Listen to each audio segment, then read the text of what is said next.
Join us now for Education Matters, a weekly look at the real people and real stories in education across North Carolina. Welcome to Education Matters, presented by the Public School Forum of North Carolina. I'm Keith Poston. It's been more than 2 years since Mark Johnson was elected State Superintendent of Public Instruction. He's just unveiled a new initiative that aims to make North Carolina the best place to learn and teach by the year 2030. Superintendent Johnson is joining us this week for the full show to talk about this new effort, his legislative agenda, and we're going to ask him about everything else, from private school vouchers to the best way to fund our state's significant public school needs. Before we tackle our main topics, we're going to open with our headlines, our quick scan of education headlines across North Carolina and the U.S. Investing in education was a central theme of Governor Roy Cooper's second State of the State address to the North Carolina General Assembly. He urged lawmakers to agree to put a public school construction bond on the statewide ballot in 2020, saying roughly 40% of the public schools are at least 50 years old. He also called for investing more in teacher pay, saying North Carolina is still ranked too low in average teacher pay. He promised more details in his full budget, which is actually being released as we're taping the show this week, so we'll be covering that more in future shows.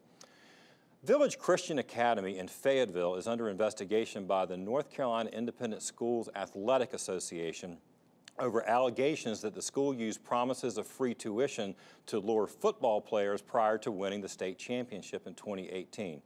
Village Christian Academy received state funding via the Opportunity Scholarship Program, actually approximately $120,000 this school year.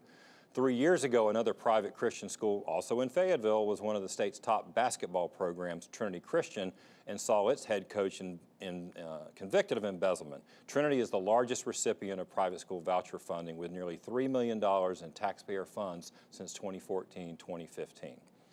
Finally, House Speaker Tim Moore unveiled plans last week to put a $1.9 billion school construction bond proposal before voters next year. If the bond passes, it would provide $1.5 billion for construction and renovation needs for school districts statewide, as well as $200 million each for the UNC system and the North Carolina Community College system. The Senate is pushing what they call a pay-as-you-go plan. They say will save the state money while still providing funds for school infrastructure needs. Remember, you can visit this Public School Forum's website at ncforum.org, click on Education Matters, and read more about each of these headlines, as well as all the other topics we cover each week. As I said at the top of the show, State Superintendent Mark Johnson just unveiled a new initiative he's called North Carolina 2030, and we're going to talk to him about that and a whole lot more. Welcome back to the show, Mark Johnson. Thank you for having me. Always a pleasure. Thanks for being here. All right, first of all, before I get into the serious stuff, I've got a picture. I want to pull a picture up of you on the screen right now. We've got, you just recently ran the Krispy Kreme Challenge. I think our friend of the show, Alex Granados, took this picture. Now, I want to point out, this is you. This is what, 5 miles? 5 miles. Eating the last of 12 donuts. The last of 12 donuts. Kind of odd that I'm saying this is a proud accomplishment of mine, but this was, for many viewers who might already know, I challenged teachers that we should break the record for the completion for the Teacher Working Conditions Survey, and I said, you know, if we break 95%, I'll run this silly Krispy Kreme challenge where you got to run 5 miles and eat 12 donuts in under an hour. We didn't break 95%, but we still set a all-time record for our state completion. So I said I'll do it anyway. And I trained, not by eating donuts, but by jogging. And as I was doing it, I was carrying them with me and said, well, I've got only 3 donuts left in a mile. I've got to do it. And so, well, you know, I was thinking about that this morning. Hang on, I got something for you. Because I was thinking, I mean, if you can run 5 miles and eat 12 of these, I mean, we could have an Education Matters challenge, and we'll see if you can eat 12 donuts before the end of the show. Can we? We have to see what kind of survey completion rate we get. All right. We'll pass on that. We'll just have to think of something good for the next Teacher Working Conditions survey. Well, maybe me and the crew afterwards we'll house these before the show. But I hope this doesn't bring back any bad memories. To be fair, I have not had a donut since. Oh, there you go. Well, I got to say, I've run that thing, but I wussed out and did not, like Alex, and I did not eat the donut. So, all right. Thanks for that. Let's get back to the real stuff that's going on. NC 2030, I think we've got the logo on the screen and a website too. You unveiled it at an event. Lots of teachers, educators, elected officials, business community, philanthropic folks. I was there. to make the North Carolina the best place to learn and teach by 2030. Now, there's a lot of elements in it, and we can talk about some of them, but tell me what you think the most important parts of it are. Well, very briefly, so people know how I came up with this and how we as a team came up with this at DPI, the first 2 years that I've been in office, I've listened. I've traveled from Murphy to Manteo, seen great work going on in our schools. We've done the teacher working conditions survey, smaller surveys for educators, and we've engaged parents. So we've been listening, getting all that feedback. This plan sets up steps that we can take starting this summer with the legislative session that will put us on track. It is very ambitious. It is very ambitious to say that we will be the best state in the nation, but it's achievable. It is absolutely achievable if we start taking the right steps. What are some of those right steps? It's a lot of what educators already know. Right. One, we need more high-quality preschool opportunities for 4-year-olds. Right. We cannot keep beating the drum of 4th grade reading proficiency if we don't start earlier, because my daughter's in kindergarten right now. She had preschool opportunities. I read to her. Someone read to her every night. She's hitting the ground running. We know students coming from different backgrounds don't have that, and we're asking teachers to catch them up 5 years in 1 year. Right. We need to get high-quality preschool. We need to amend and better implement the Read to Achieve program. Okay. It has a good intent, but pretty poor. I mean, no results really, right? I mean, that's fair, right? Unfortunately, we have demanded more and more and more of our educators in kindergarten through 3rd grade, but we didn't follow with the 21st century supports they need, and that means not just the tools they need, and that's personalized learning, but also the professional development. We focused a lot on assessments to know where our students were, but not the steps where we're going to help them. So that's early ages. And we focus on, and part of your proposals is about, and you've mentioned this before, the high stakes testing and all the testing. So that's something that I think is also part of your initiative, is to say that it absolutely is. We've kind of got to get this thing back. Maybe we went too far. We absolutely went too far. Everyone will agree we went too far. It came from a good place. It came from, hey, we want to make sure we know where students are. But then we focus so much on where students are, we took away time from what they need. And that's where I really see personalized learning coming in. And personalized learning is not something that we have to introduce to the entire state from zero and go from 0 to 100 miles an hour in just 1 year. I saw this going on in classrooms all over the state. Teachers, principals, they're already breaking out of this system that is designed 100 years ago, where it's standard content, standard pace, standard amount of time before a student moves on. But some students move on when they're not ready. Some students are going too slowly for themselves. Personalized learning helps break us out of that. That's the early years. In the middle grades and high school, one of my top passions is career pathways. Right. Career pathways, having an honest conversation, not telling students you're only good enough for this path or you're only good enough for this path, but also not making students feel like college is the only pathway to success. There's so many pathways, and we want to educate students and parents what those are so they can make the decision for themselves. The career pathways is a tough one, because you're right, we don't want to tell silo people and say you have to do this, and like, I'll be honest with you, sometimes it bothers me because I feel like that we talk about, well, college isn't for everyone and we should have these other paths, but a lot of folks say it. You're a lawyer. You went to law school. I mean, I went to 4-year university. I don't know. Sometimes there's a little bit of. It feels kind of like, that's good for other kids. And here's what I say to that, because a lot of, especially, I'm a supporter of school choice, and a lot of school choice proponents say, well, you're telling all our kids in our neighborhood don't go to college. Well, but you're sending your kids to college, right?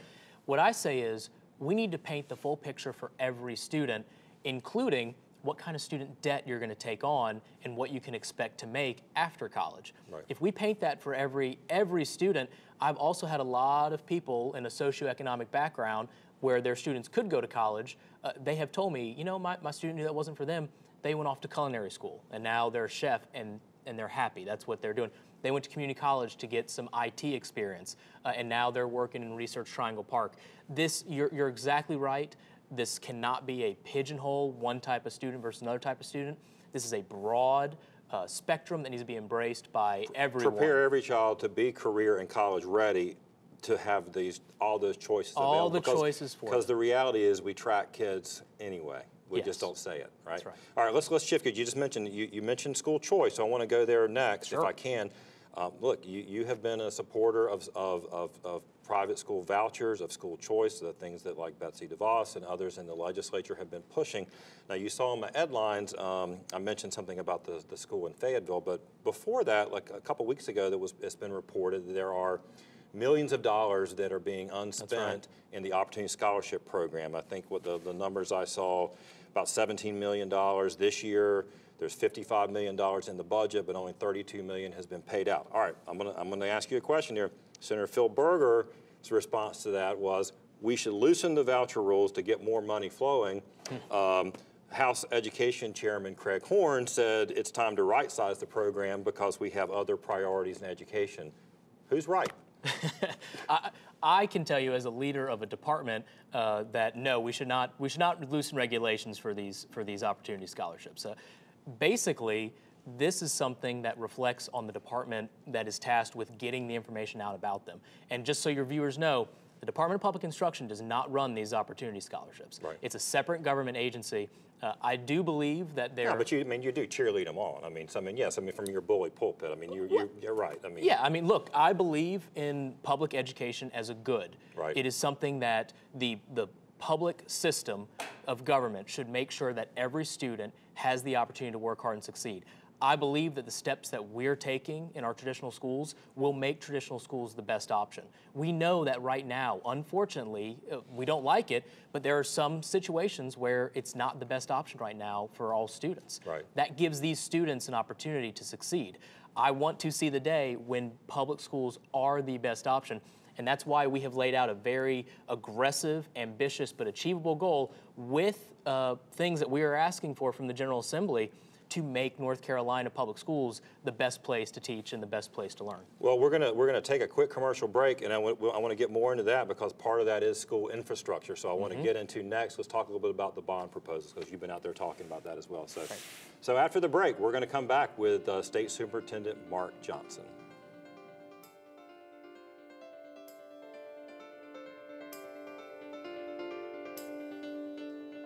Education Matters is brought to you each week in part by Paragon Bank, serving others, enriching lives.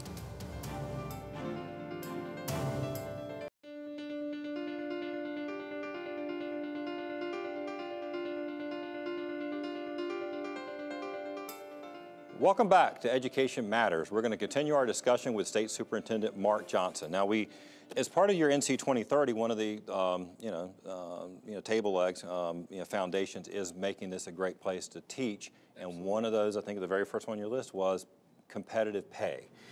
Okay, in your proposal, you're saying at least you're calling for at least a 5% increase. Now, of course, we all know those decisions will be made by the General Assembly. You're a Republican; it's a Republican majority there. What do you think is going to happen, and what are you what's your, I guess, philosophy on how we should be increasing teacher pay? Well, we have to make North Carolina the best place to teach if we want it to be the best place to learn. And we have the number one ingredient. We have the hardworking educators. I've seen that educators are working harder than ever. We're asking them to do more than ever.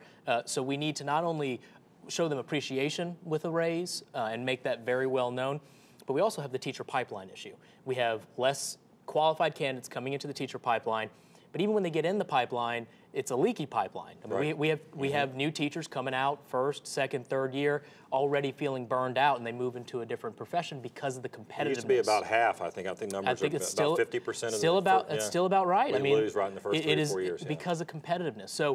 So we need to focus on, I picked that number, 5%. I said at least 5% because that is across the board, every educator. If we invest the same amount that we've been investing for previous budgets, we can do that. But I've also pushed us and said, I want to talk about a 7% because that would help us become one of the top in the South. We are close to being top in the South. That should be our goal. But I've also talked about professional teaching cohorts. And professional teaching cohorts would allow new teachers, first, second, third year teachers, to come in earlier than the rest of the teachers in the school district in August. They'd get paid for that time. They'd get professional development during that time. That is very important for the skills they need, but also for the job satisfaction. Right. They need to have that cohort, that group of support. They would then also have a mentor who could be an experienced teacher that could be selected through some process decided by the the superintendent and the school board in that district, and that could be an experienced teacher who also would get that pay bump. You know, we hear that from teachers, and I'm sure you've heard it. I mean, they don't really get a chance. The mentor program is a little, I mean, like the mentor teachers are busy. They're teaching too. I'm always amazed at how many teachers never get to watch another teacher teach. Right? That's exactly right. You know, you never get that. There's no time in the day. You know, there's been some proposals out there about 11-month contracts for teachers, and part of that would be to give them a little more time for professional development. Now, you mentioned about #1 in the Southeast. I mean, this just came out, so I know you haven't had a chance to see probably the governor's budget because he's releasing it this week. But he's calling for a 9.1% increase with the goal of getting to #1 in the South, or #1 in the Southeast. So you guys are in line. You got the Cooper Johnson plan for raising teacher pay. Well, and it should be something that everyone wants. Right? We should be able to say we are #1 in the South. That means that we can be the best place to teach, because yes, there will be other states with higher teacher salaries, such as Massachusetts and New York and California, but they also have higher cost of living. So when I say best place to teach, we need to look at the entire package. And part of that is just staying very competitive with the median household income in North Carolina. Right now, average teacher salary is already over the median household income, but we need to outpace it even more. We need to be aggressive because we need to be able to recruit the next generation of teachers. And that's going to start with making this broad statement about we want to be the best place to teach. We're on the right track, but we have more work to do. All right, I want to get into a couple other things. There's 2 competing bond proposals now. You're familiar with both. The Senate, we'll call it a pay-as-you-go plan. And then the House plan, which was calling for a statewide bond in November 2020. Now, you came out early and backed that plan. You and Speaker Moore, you had a couple of events together. Do you still think that is the best option? Are you still pushing the House plan? Or? I'll tell you right now, I am very happy that there's bipartisan support for over $2 billion to be invested in our public schools. That's not the answer. Are you not favor the House plan anymore? We are going to have to see how this works out over the summer, because I can tell you this is going to be a very long summer. This is going to be a long session. We know Roy Cooper, he just previewed that his bond is going to be about $4 billion. So we know the House is not going to go with that. So now we've got Governor Cooper, we've got the House, we've got the Senate, all with different plans. They're going to be working all summer to negotiate to see what the best plan is. If they want a suggestion from the state superintendent, we can do a $1 billion bond and $1 billion pay-as-you-go right now and call it a day. There you go. But my main concern, truthfully, in all seriousness, is making sure we're being wise spenders when it comes to those funds, but also making sure we're really focusing on rural North Carolina. Well, there's $8 billion in needs, as you know. DPI puts out, I mean, at least. And this is before Hurricane Florence, which you were on the show 6 months ago, I think a week before that storm hit. So that, if anything, that made the situation worse in rural North Carolina. So, and I am very passionate about making sure we get the funds out to rural North Carolina, not just so we don't just patch up, we rebuild bigger, better, stronger, true 21st century learning environments for all students. Education is the great equalizer of opportunity. We talk about a rural-urban divide all the time in our policy shows. That is the #1 tool we have to close that divide. It is. All right, I'm going to want to ask you, your friend, friend of the show, Dr. Eric Hall, has left or is leaving and going back to Florida. You're state deputy state superintendent, been on the job for 8 months. Now, looking at the things that were under him, sort of under the bailiwick of innovation, you got the ISD, which has 1 school in it after 2 years. The district support, district transformation part of DPI has basically been eliminated. I mean, through budget cuts. I know that the General Assembly foisted those on you, but that whole division is gone. Look, I'll be brutally honest. When I talk to state superintendents, district superintendents, they tell me that the district support, that they don't bother right now looking to DPI because there's no one there to help them, and there's no resources. I mean, is that a fair observation? You know, it's fair in a sense to what they used to have. I mean, you're exactly right. They used to have a team, that was deployed to go into the lowest performing schools and act as consultants. And we know that work was about 50-50% successful. It was not 100% successful. It was 50-50. Some schools that those DPI consultants went into actually did worse. So that was still not something I supported cutting. Right. We ultimately had to make cuts, and that's where we had to go, because that's something that started under Race to the Top, and there are regulatory jobs that DPI just has to get done. So those could not be cut. Yeah, that was a finite amount of money. But yeah, so but what we are doing that I am very excited about is we are actually reshifting all of DPI. So the whole focus of DPI is regional support. So we had one team that went out to low-performing schools, and they had about a 50-50 success rate. Well, but then if somebody called about a curriculum question, curriculum would just send them to that team. If somebody called about an accountability question, accountability would call that team and just say, here's a low-performing school team. What we are building, and we're building this out now, is a DPI that will, by education regions, have a true education support network. So superintendents will have one point where they can call with any question they have about, hey, what's the best curriculum I should use? Right. I'm having this particular problem with this particular subset. What does the data say we should do? That's what we're building at DPI. Do I wish we had more people behind it? Yeah. Absolutely. Okay. But we're still going to be strong. All right, we only got a minute left. I got two questions for you. Two quick lightning round questions and then a final one. Do you support giving all public school districts calendar flexibility? Yes. You do, so they can line up. All right, do you support reinstating master's degree pay for teachers? We're working on that one. That's one where we know we're going to have to really focus on this new idea of masters with the subject. But I tell you, that's why I'm so passionate about professional teacher cohorts, because the local district can decide what the experienced teacher needs to show in order to be that master teacher, that mentor, and one of those things could be a master's degree. Last question. We have 4 Democrats who have announced that they're going to run for state superintendent.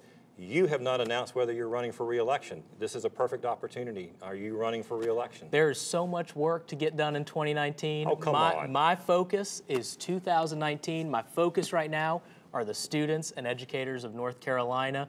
This is going to be a long summer. There's going to be a lot of work to get done, but it's good work, and I think we can set ourselves on the right path to have a great decade ahead. All right, we'll hear an answer when you're ready to tell us. Mark, thanks for being on. We appreciate it. Thank you for having me. All right. After the break, this week's final word.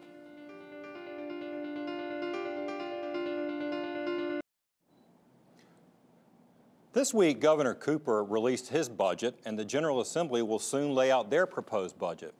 K-12 education will no doubt once again be the single largest percentage, thanks to our state's constitution that places the responsibility of funding a system of public schools for all children squarely on the state, not on local governments. Now, you're also going to start hearing about how much is being invested in things like teacher pay, and then about the limited dollars and what we can't afford. Now, keep a few numbers in mind when you hear that. First, as a percentage of the state budget, education spending has dropped from 52% of the budget in 1970 to 32% last year. If our schools receive the same percentage now, they'd be receiving $3 billion more. Now, it's an interesting coincidence, that figure $3 billion. Since 2011, the General Assembly has focused a lot on cutting taxes. Our state's corporate tax rate is now the lowest in the country. Apparently, it still wasn't enough for Amazon or Apple, but corporations now pay about half of what they paid in state taxes just in 2013-2014. Now, according to the General Assembly's Fiscal Research Division, the state will realize $3.2 billion less in revenues for 2019-20 as a result of all those tax cuts. Now, that's $3.2 billion less every single year that could go to paying for textbooks, for school counselors and nurses, for improved school security, for teacher pay, for school buildings, and on and on. You know what? We could also pay for more pre-K slots and maybe help reduce tuition at our state universities and community colleges. Budgets are about priorities, isn't it? Education's turn.